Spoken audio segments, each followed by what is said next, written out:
সাগর মহাসাগরের ঢেউ এখন সড়কে।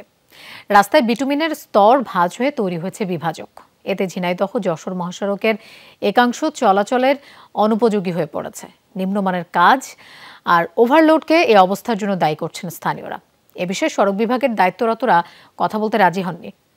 সিলন ফ্যামিলি ব্লেন্ডের কড়ালিকার আর সতেজ স্বাদের পারফেক্ট ব্লেন্ডে স্বপ্নেরা মেলুক টানা। কিছু কিছু বাসের গায়ে লেখা থাকে সড়কে বিমানের ছোঁয়া, কিন্তু এই পথে চলাচলকারী যাত্রীরা পাচ্ছেন সমুদ্রের উত্তাল অনুভূতি। এমন ঢেউ খেলানো সড়ক আর বিভাজকের দেখা মিলবে ঝিনাইদহের বিষয়খালীর বটতলা এলাকায়। গত 4 মাস ধরে এমন অবস্থা হলেও সাম্প্রতিক তাপপ্রবাহে ঝিনাইদহ যশোর মহাসড়কের প্রায় 1200 ফুট অংশ বেহাল হয়ে পড়েছে। প্রতিদিনই ঘটছে ছোট বড় দুর্ঘটনা।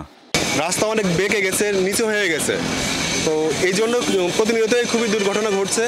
তো এটা সংস্কারের জন্য আমরা জোর দাবি জানাচ্ছি, যত দ্রুত সম্ভব যেন এটা দ্রুত সংস্কার করা হয়। চালকরা রসিকতায় এর নাম দিয়েছেন 8 লেনের সড়ক। গাড়ি চালাতে গিয়ে নিয়ন্ত্রণ রাখতে পারছেন না তারা।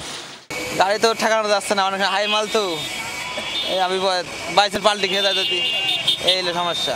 রাস্তায় যে বসে যাচ্ছে, মানে রাস্তা জায়গা জায়গায় নরম পয়েন্ট হয়ে গেছে। এই ছোটো গাড়ি সাইডে দিয়ে গেলে আমাকে সমস্যা হয়। গাড়ি উল্টে যাওয়া রিক্স, হেভি জাম হচ্ছে, মোটর সাইকেল অটোমেটিক পাল্টি খাচ্ছে, মানে খুবই সমস্যা আর কি। রোডটা সংস্কার হলে আমাদের পক্ষে ভালো হয়। এই অবস্থার জন্য নিম্নমানের কাজ আর ঠিকাদারকে দুষছেন স্থানীয়রা।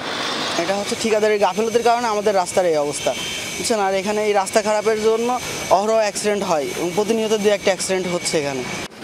প্রায় 16.5 কোটি টাকা ব্যয়ে 2020-21 অর্থ বছরে শুরু হওয়া সড়ক সংস্কার প্রকল্প শেষ হয় গত 10 এপ্রিল।